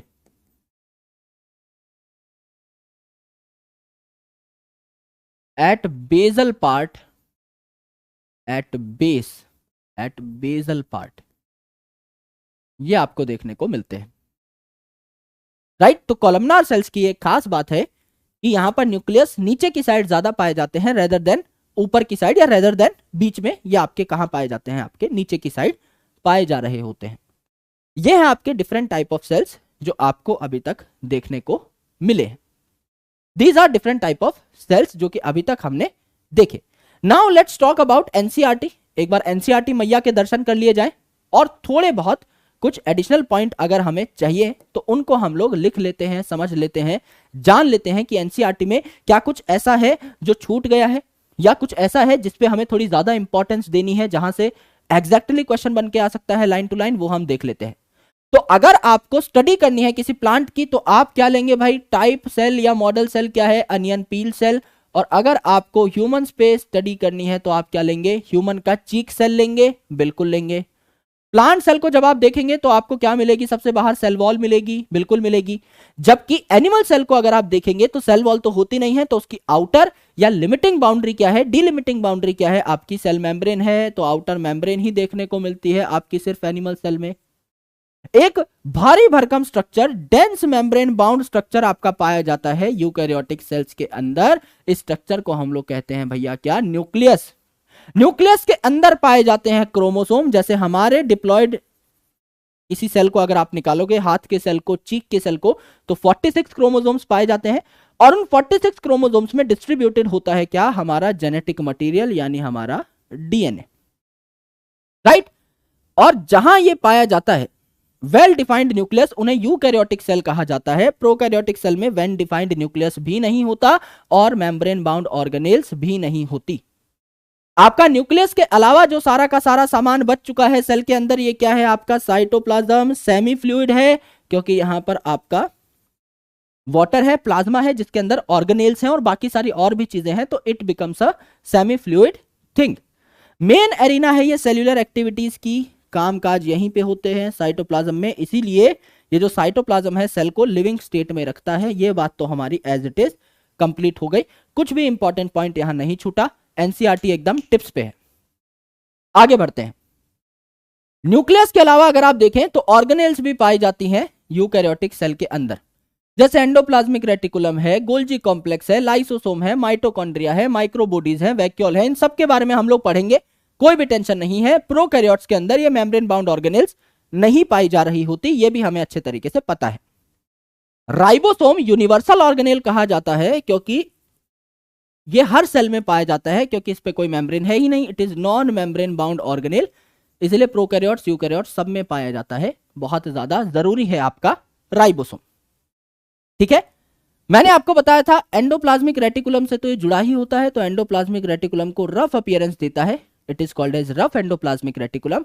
और माइटोकॉन्ड्रिया और क्लोरोप्लास्ट में भी खुद के राइबोसोम्स होते हैं, इसीलिए इन्हें सेमी ऑटोनॉमस ऑर्गेनेल्स कहा जाता है। ये बात भी हो चुकी थी। एनिमल सेल्स में एक और ऑर्गेनेल पाई जाती है जिसमें कोई मेम्ब्रेन नहीं होती, इसे हम क्या कहते हैं, सेंट्रोसोम कहते हैं। सेंट्रियोल सेंट्रोसोम की बात हुई थी, यह आपकी सेल डिवीजन में हेल्प करती है और सिर्फ एनिमल सेल्स में ही पाई जाती है और कहीं नहीं पाई जाती, ना किसी प्रोकैरियोट में ना किसी प्लांट सेल में, राइट। सेल्स जो है इनकी शेप, साइज, एक्टिविटीज बहुत डिफरेंट हो सकती हैं। जैसे हमने देखा माइकोप्लाज्मा है, माइकोप्लाज्मा आपका स्मॉलेस्ट लिविंग सेल है जिसका साइज आपका 0.3 माइक्रोन होता है ना। लेंथ बोली गई है यहां पर, यह वर्ड बहुत इंपॉर्टेंट है, लेंथ इसकी 0.3 माइक्रोन है। बैक्टीरिया अगर आप देखेंगे तो जनरल बैक्टीरिया जो है, टिपिकल बैक्टीरिया, इनका साइज 1 से 2 माइक्रोमीटर होता है। कुछ बैक्टीरिया आपको बड़े भी देखने को मिल सकते हैं, 3 से 5 माइक्रोमीटर के। तो बैक्टीरिया जो है इनका साइज 3 से 5 माइक्रोमीटर हो सकता है। लेकिन जनरल की अगर आप बात करेंगे, टिपिकल बैक्टीरिया की अगर आप बात करेंगे, यानी ज्यादातर टिपिकल जो है इनका साइज कितना होता है, 1 से 2 माइक्रोमीटर होता है। अगर आप सबसे बड़े सेल की बात करेंगे तो ये क्या है, लार्जेस्ट आइसोलेटेड सिंगल सेल जो है ये आपका क्या है, ऑस्ट्रिच का अंडा है। अगर आप बात करेंगे ह्यूमन के रेड ब्लड सेल की, आरबीसी की, तो 7 माइक्रोमीटर यहां पर क्या है, डायामीटर। तो यहां क्या बोला है, लेंथ ना बोल करके डायामीटर बोल दिया है। कोई रेडियस निकालने को बोले क्या हो जाएगा, 3.5 माइक्रोमीटर हो जाएगा। नर्व सेल्स क्या है आपकी, लॉन्गेस्ट है, एक जगह से दूसरी जगह इनको सिग्नल देने होते हैं, तो ये लॉन्गेस्ट सेल में आते हैं।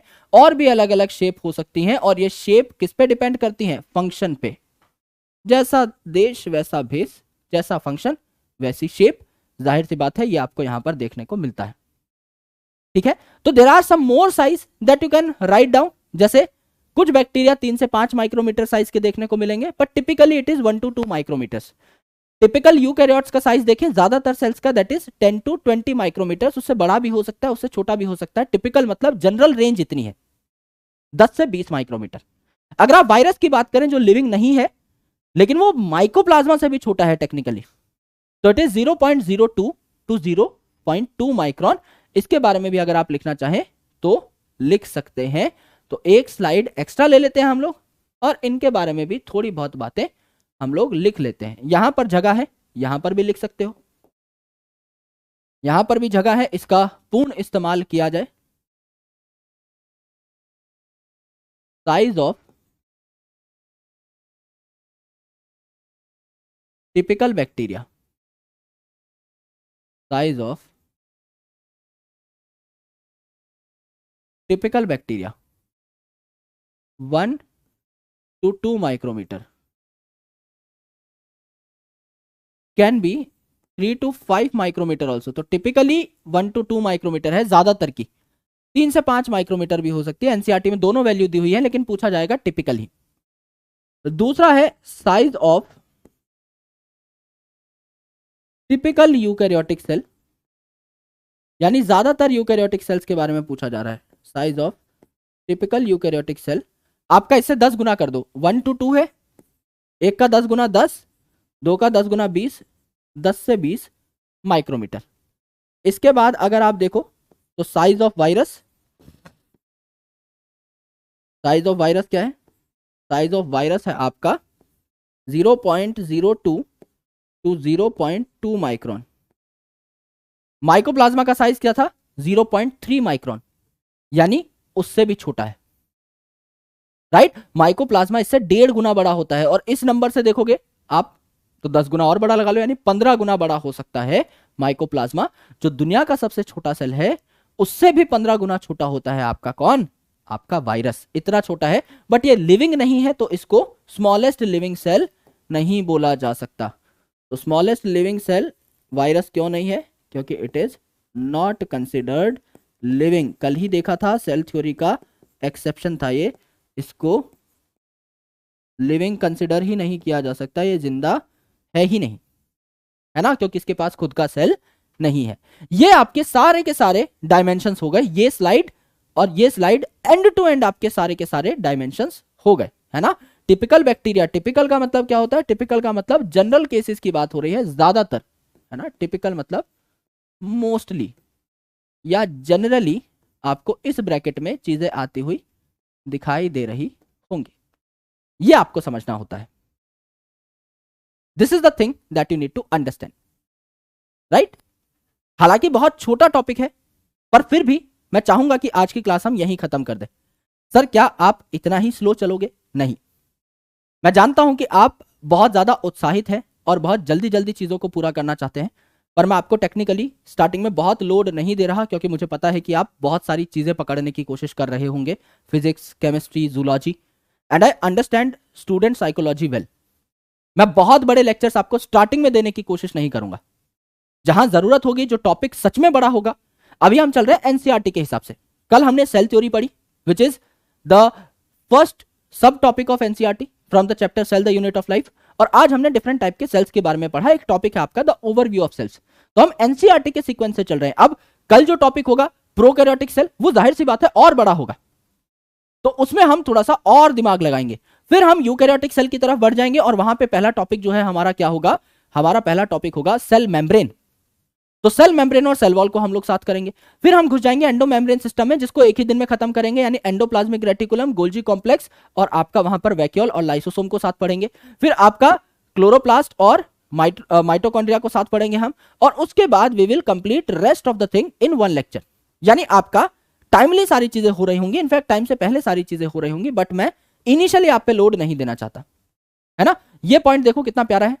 टिपिकल यूकैरियोटिक सेल 10 से 20 माइक्रोन, टिपिकल बैक्टीरिया 1 से 2 माइक्रोन, पीपीएलओ 0.1 माइक्रोन पहले लिखवा दिया था माइकोप्लाज्मा के साथ, वायरसेस 0.02 टू 0.2 माइक्रोन, यानी 15 गुना छोटा है आपका माइकोप्लाज्मा से। ये भी हम लोगों ने पहले ही लिख लिया था, तो हम पूरा लिंक्ड चल रहे हैं, कोई भी दिक्कत हमको नहीं है, राइट। पंचायत सीरीज के कुछ सवाल कर लिए जाए, हमारी प्यारी पुस्तक ऑब्जेक्टिव एनसीईआरटी पंच के कुछ क्वेश्चंस आपको करा देता हूं, है ना। देखते हैं सवाल क्या क्या है, और आज के लेक्चर से रिलेटेड सवाल क्या क्या है। लार्जेस्ट आइसोलेटेड सिंगल सेल क्या है? आपका ऑस्ट्रिच एग। इसमें हम 100% श्योर हैं, बाकी ऑप्शन देखने की भी जरूरत नहीं है। The shape of cell depends upon their complexity, composition, function, all of these. Main जो आपकी शेप है वो किससे डिसाइड होती है? आपके फंक्शन से डिसाइड होती है ना भाई? कितने कॉम्प्लेक्स काम कर रहा है कोई पर्टिकुलर सेल, उससे उसका साइज डिसाइड होगा, ना कि शेप, है ना? बड़े सेल यूजुअली ज्यादा कॉम्प्लेक्स फंक्शन कर पाते हैं, उनमें ज्यादा चीजें अकोमोडेट करनी पड़ती हैं भाई। जितनी ज्यादा आपको चीजें बनानी है उतनी बड़ी फैक्ट्री भी लगानी होगी, है ना? लेकिन हमारा सिंपल सा सवाल यह था कि शेप जो है यानी स्ट्रक्चर जो है किस पे डिपेंड करेगा? मेनली फंक्शन पे ही डिपेंड कर रहा होगा। Simplest way to distinguish a prokaryotic cell from eukaryotic cell is, plasma membrane देख लो दोनों की, प्रोकैरियोट में भी प्लाज्मा मेम्ब्रेन होती है, बैक्टीरिया के ऊपर सेल वॉल होती है, लेकिन सेल वॉल प्लाज्मा मेम्ब्रेन के ऊपर ही तो होती है, तो प्लाज्मा मेम्ब्रेन तो है। यूकैरियोटिक सेल में भी प्लाज्मा मेम्ब्रेन होती है, चाहे प्लांट सेल देखो चाहे एनिमल मेम्ब्रेन, सेल मेम्ब्रेन तो सब में है ही। तो एक पॉइंट यहां लिख लो, cell membrane is present in all cells, यानी देखने की ही जरूरत नहीं है इस ऑप्शन को। राइबोसोम भी आपका हर सेल में पाया जाता है। तो आपको 3-4 अगर यूनिवर्सल चीजें देखनी है तो plasma membrane is present in all cell. क्या साइटोप्लाज्म के बिना कोई सेल पाया जा सकता है? नहीं। आपने अगर ऐसे बना दिया कोई सेल तो इसके अंदर भी सारा का सारा साइटोप्लाज्म है, राइट? तो सिंपलेस्ट टू सिंपलेस्ट सेल भी देखोगे तो साइटोप्लाज्म पाया ही जाएगा। तो cytoplasm present in all cells, present in all cells, and ribosomes also present in all cells, इसीलिए यूनिवर्सल ऑर्गेनेल्स इनको कहते हैं। तो ribosomes are also present in all cells, ये भी करेक्ट है, बात एकदम करेक्ट है, कोई दिक्कत नहीं है इसमें। तो प्लाज्मा मेम्ब्रेन उत्तर नहीं होगा। प्रोटीन, हर सेल प्रोटीन बनाएगी क्योंकि हर सेल राइबोसोम कैरी करती है, तो फैक्ट्री लगी है तो प्रोटीन भी बनेगा। डीएनए आपका बेसिकली केमिकल नेचर डीएनए का सेम होता है, किसी भी ऑर्गेनिज्म में देख लो, वही आपके 4 नाइट्रोजनस बेसिस हैं, ATGC, adenine, guanine, thymine, cytosine, उसी से डीएनए मिलकर बना होगा। मेन जो पंगा है वो नाम में ही है। नाम को ही देखो, प्रोकैरियोटिक, कैरियन आ गया, प्रोकैरियोटिक कैरियन आ गया, बिल्कुल आ गया। यूकैरियोटिक कैरियन आ गया, बिल्कुल आ गया। कैरियन का मतलब ही होता है न्यूक्लियस, तो जाहिर सी बात है मेन डिफरेंशिएटर कौन था? न्यूक्लियस ही था। वेल डिफाइंड न्यूक्लियस पाया जा रहा है यूकैरियोटिक में, नहीं पाया जा रहा है प्रोकैरियोटिक में, सिंपल था। अगला देखो, सेल एनवेलप अभी नहीं पढ़ा है, प्रोकैरियोटिक सेल में पढ़ेंगे। पॉलीसोम अभी नहीं पढ़ा है, गैस वैक्यूल नहीं पढ़ा है, इंक्लूजन बॉडी में आएगा, ये भी नहीं पढ़ा है, ये भी नहीं पढ़ा है, ये भी नहीं पढ़ा है अभी, राइट? तो अभी हम जब प्रोकैरियोटिक सेल पढ़ेंगे तो ये सारे क्वेश्चंस आपसे इजीली बन रहे होंगे। होमवर्क क्या है आपका? रीड एनसीईआरटी इन 5 मिनट्स, जितना आपको अभी दिया है ये 5 मिनट से पहले ही हो जाएगा। रीड एनसीईआरटी इन 5 मिनट्स, और आपके पास पंच है तो solve objective NCERT punch questions for this topic, क्योंकि टॉपिक वाइज क्वेश्चंस गिवन है उसमें, और पीडब्ल्यू मॉड्यूल क्वेश्चन।